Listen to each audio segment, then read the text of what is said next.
오늘 보실 하나님의 말씀은 베드로전서 5장 1절에서 7절까지 말씀입니다. 베드로전서 5장 1절부터 7절까지 말씀 제가 읽어드리겠습니다. 너희 중 장로들에게 권하노니 나는 함께 장로된 자요 그리스도의 고난의 증인이요 나타날 영광에 참여할 자니라.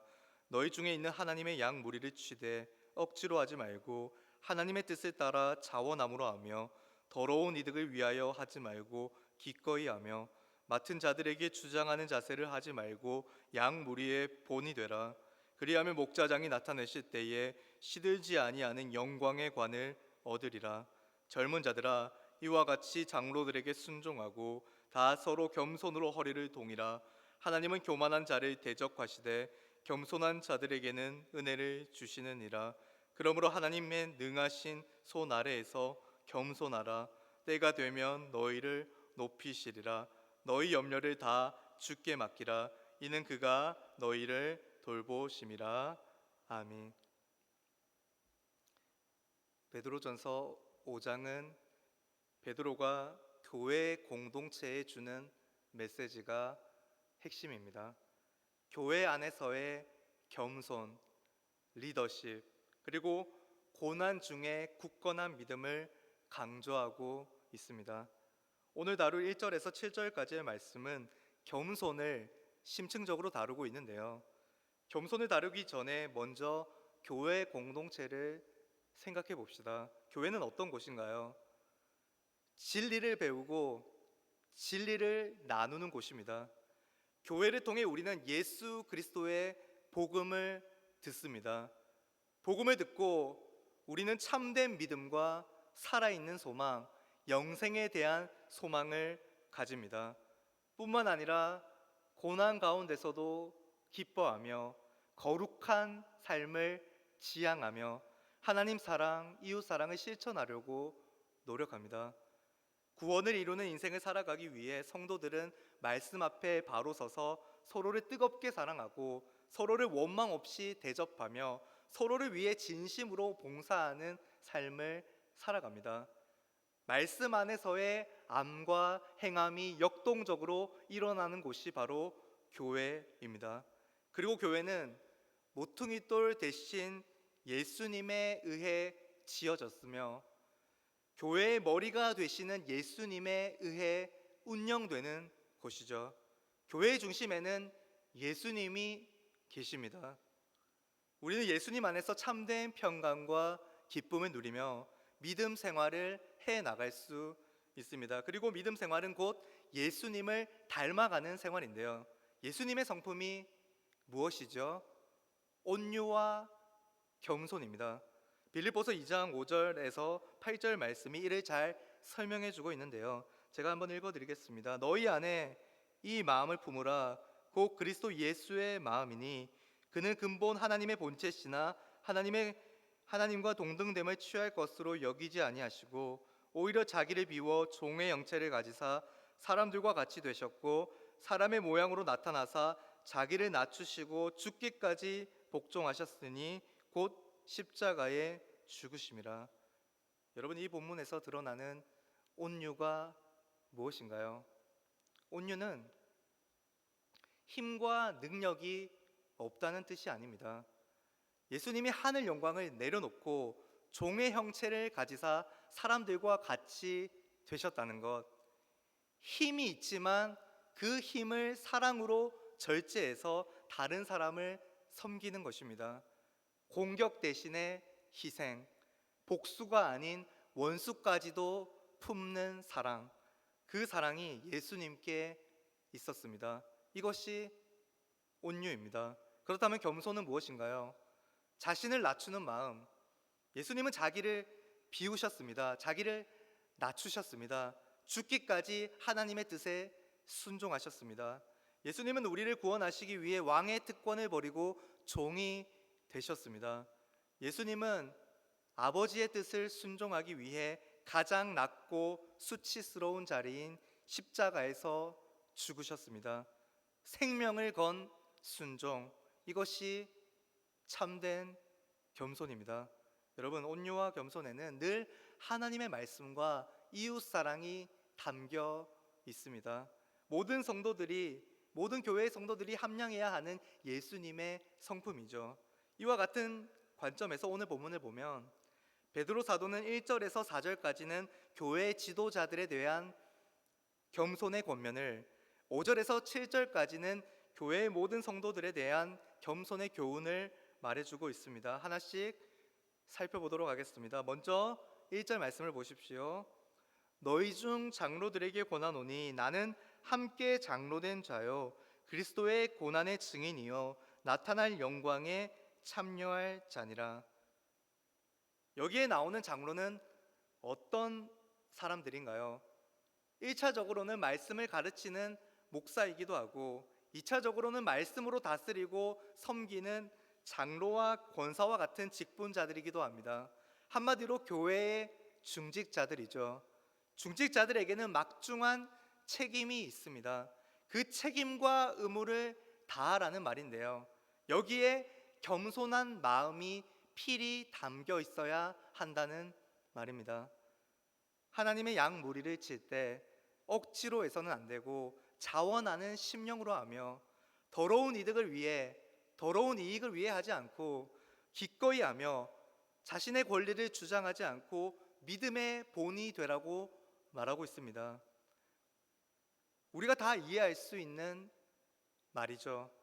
그런데 사역의 현장에서는 쉽게 보기 힘듭니다. 왜냐하면 우리가 연약하기에 자기중심적인 사고방식이 삶의 곳곳에 묻어져 있기 때문입니다.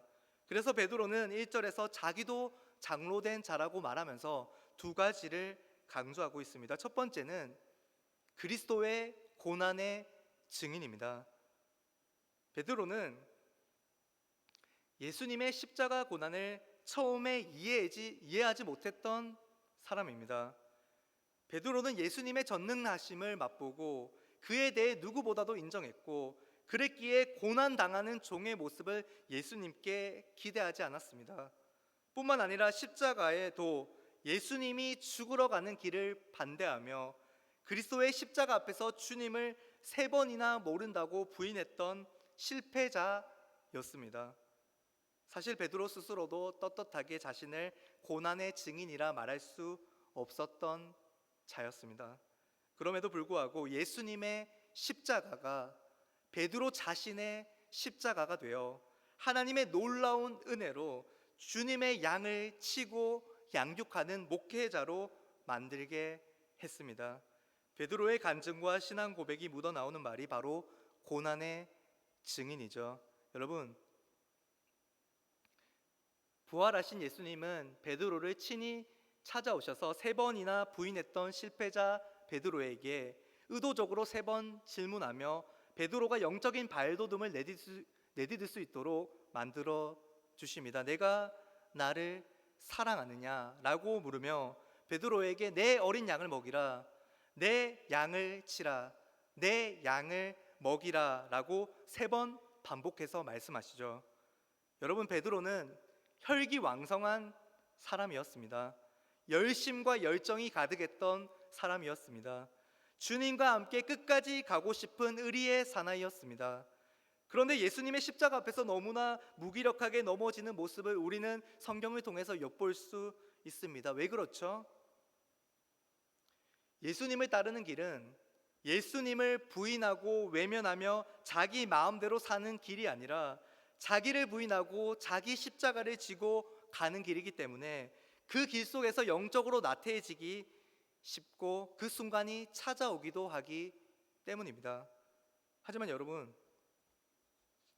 부족하지만 우리 모두에게는 양을 먹이고 양을 치는 사역, 복음을 전하고 진리를 구하는 구도자들에게 말씀으로 양육해야 하는 사명이 있습니다. 예수님이 그렇게 할 수 있는 마음을 우리에게 불어넣어 주셨습니다. 예수님께서는 승천하실 때 제자들에게 말씀하셨습니다. 마태복음 28장 19절에서 20절 말씀입니다. 함께 읽겠습니다. 시작. 그러므로 너희는 가서 모든 민족을 제자로 삼아 아버지와 아들과 성령의 이름으로 세례를 베풀고 내가 너희에게 분부한 모든 것을 가르쳐 지키게 하라. 볼지어다 내가 세상 끝날까지 너희와 항상 함께 있으리라 하시니라. 아멘. 여러분, 우리는 영적 재생산의 사역을 감당합니다. 모든 사람에게, 모든 하나님이 택한 사람들에게 성부, 성자, 성령의 이름으로 세례를 베풉니다. 이는 교회 공동체 안으로 들어오게 하고 예수님을 믿고 따르도록 도우며 새 언약 백성으로서의 정체성을 심어주는 역할입니다.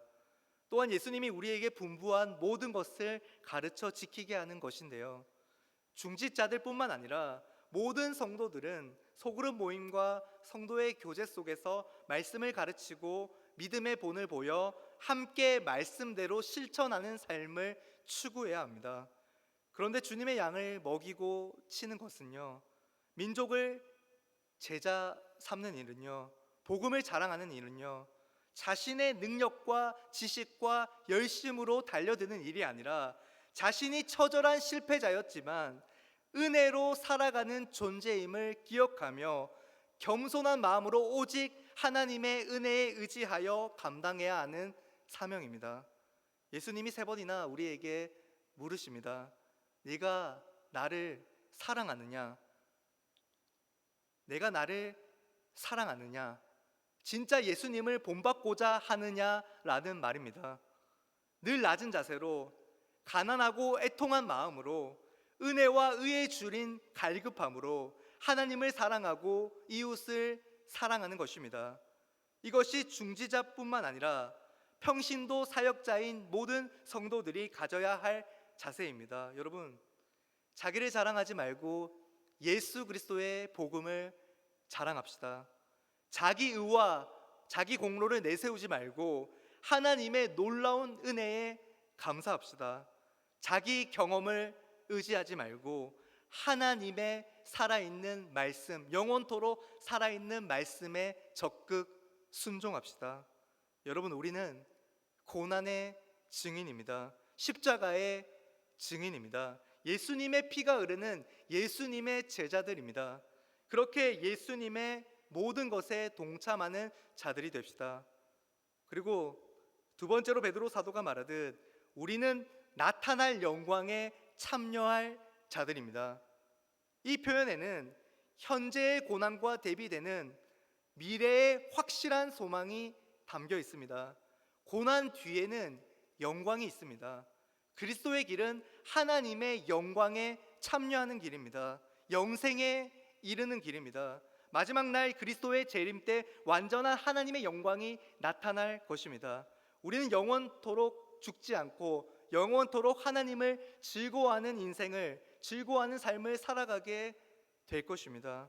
그렇기에 우리는 이 땅에서 주어지는 고난을 잘 감당할 수 있고 우리에게 허락된 잃어버린 양들을 잘 양육할 수 있으며 그 모든 일에 겸손과 사랑으로 임할 수 있습니다. 여러분, 그렇게 겸손한 마음으로 예수님의 고난과 영광에 동참하시겠습니까? 하나님을 경외함으로 하나님의 주권을 찬양합시다. 교회도 성도도 우리가 하는 사역도 내 것이 아닙니다. 다 하나님의 것입니다. 우리가 누리고 있는 모든 것이 하나님의 은혜요, 하나님의 선물이라는 걸 기억한다면 우리는 겸손해질 수 있습니다. 기억합시다. 겸손을 잃으면 그때 그 순간 우상 숭배가 시작됩니다. 그 우상은 자기 자신일 수도 있습니다. 그것이 가장 큰 비극이죠. 자기 영광, 자기 찬양으로 빠지는 길은 하나님 없는 삶으로, 하나님과 교제할 수 없는 삶으로 우리를 인도할 것입니다. 겸손은 아무리 강조해도 지나치지 않는 말입니다. 이어서 5절을 보십시오. 5절 말씀 함께 있습니다. 시작. 젊은 자들아, 이와 같이 장로들에게 순종하고 다 서로 겸손으로 허리를 동이라. 하나님은 교만한 자를 대적하시되 겸손한 자들에게는 은혜를 주시느니라. 아멘. 서로 겸손으로 허리를 동이라. 이는 겸손을 옷에 비유하는 표현인데요, 여기에는 두 가지 의미가 있습니다. 첫 번째는 당시 종들은 자유인과 구별하기 위해 옷에 앞치마나 흰색 앞치마나 흰색 스카프를 달았습니다. 이를 통해 종들이 구별되었습니다. 이와 같이 그리스도인은 겸손함으로 자신을 세상과 구별시켜야 한다는 뜻입니다. 다른 뜻은요, 힘을 쓰기 위해 허리를 졸라매는 것입니다. 당시의 옷은요, 요즘처럼 몸에 쫙 붙는 청바지나 니트 같은 것이 아니라 현대의 원피스처럼 길고 헐렁하여 발까지 축 늘어져 제대로 일하거나 제대로 활동할 수 없는 복장이었습니다. 그렇기에 제대로 힘을 쓸 수가 없었습니다. 이런 불편함을 없애기 위해서 가죽으로 벨트를 만들어 허리를 동여 맸다는 것입니다. 여러분, 교회의 힘은 허리를 동일 때, 즉 겸손할 때 발휘됩니다. 교회의 힘은 학벌이나 재력, 세상의 지위가 아닙니다. 교회는 겸손함으로 자신을 세상과 구별시키며 다른 사람을 늘 낮은 자세로 존중해야 합니다. 그런데 여기서 서로라는 부사가 사용되고 있듯 교회 공동체는 한두 사람만 겸손해서 되는 게 아니라 모두가 겸손해야 합니다. 성도들도 겸손하고 중직자들도 겸손하며 노인들도 겸손하고 아이들도 겸손해야 합니다. 모두가 겸손의 본을 보일 때 비로소 그 교회는 단단한 교회, 복음에 강한 교회가 됩니다. 모두가 겸손할 때 말씀이 살아나고 기도의 능력이 살아나고 사랑이 흘러넘치며 이기적인 마음보다 봉사와 섬김의 마음이 충만해지는 줄 믿습니다. 우리 푸른 초장 교회가 겸손으로 똘똘 뭉친 교회가 되기를 소원합니다. 여러분, 베드로 사도는 오늘 본문에서 겸손을 계속해서 강조하고 있습니다. 6절을 보십시오. 그러므로 하나님의 능하신 손 아래에서 겸손하라. 때가 되면 너희를 높이시리라. 늘 겸손한 마음으로 자신의 위치와 믿음을 지키며 말씀에 순종하는 자는 때가 되면 높아집니다. 하나님께서 그리스도를 높이신 것처럼 우리 역시도 높이실 것입니다. 우리는 예수 그리스도와 함께 새 하늘과 새 땅에서 왕노릇하게 될 것입니다. 여러분, 그러므로 하나님의 능하신 손 아래에서 겸손합시다. 성도의 바른 위치는 하나님 앞에서입니다. 우리 삶을 말씀 앞에 둡시다. 중요한 건 우리가 주어진 양들을 변화시키는 게 아니라 하나님께서 직접 변화시키기에 우리는 하나님의 놀라운 능력과 은혜를 맛보면 되는 것입니다. 우리 한 사람 한 사람을 포함하여 모든 천지 만물이 다 하나님의 것이기 때문입니다. 하나님의 앞에 선 자들은 모든 일을 하나님께 다 맡겨드립니다. 주님께 그저 엎드림으로 겸손히 맡겨드립시다. 마지막으로 오늘 말씀 마지막 구절 베드로전서 5장 7절 말씀을 함께 읽도록 하겠습니다. 너희 염려를 다 주께 맡기라. 이는 그가 너희를 돌보심이라. 아멘.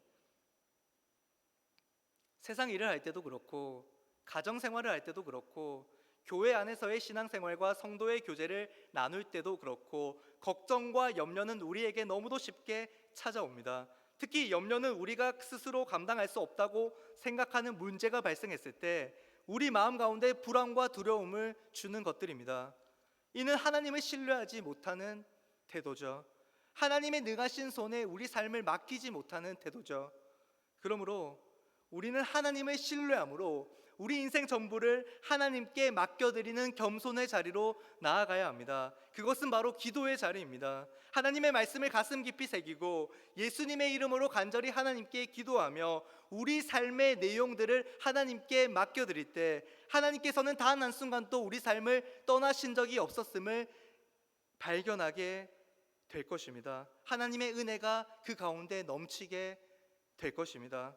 어제의 일도 오늘의 일도 내일의 일도 모두 다 하나님의 일이 됩니다. 하나님의 몫이 됩니다. 내 삶은 하나님의 것입니다. 그것이 겸손의 궁극적인 의미입니다. 여러분, 지금 이 순간 어떻게 사시겠습니까? 주 예수 그리스도를 믿읍시다. 예수님을 전심으로 사랑합시다. 말씀 가운데 예수님을 인격적으로 만나고 하나님의 기쁘시고 선하신 뜻대로 살아갑시다. 우리의 필요와 우리의 염려를 아시고 우리를 채우시는 하나님, 우리가 우리 자신을 비우고 우리 자신을 낮추고 우리의 전부를 하나님께 맡겨드릴 때 하나님께서는 넘쳐 흐르는 충만한 은혜의 날개로 우리 삶을 덮으실 것입니다. 그 안에서 우리는 세상이 줄 수 없는 하나님 나라의 참된 평강과 기쁨과 안식을 누리게 될 것입니다. 모든 상황 속에서도 하나님을 신뢰하는 겸손한 푸른초장 교회 성도들이 됩시다.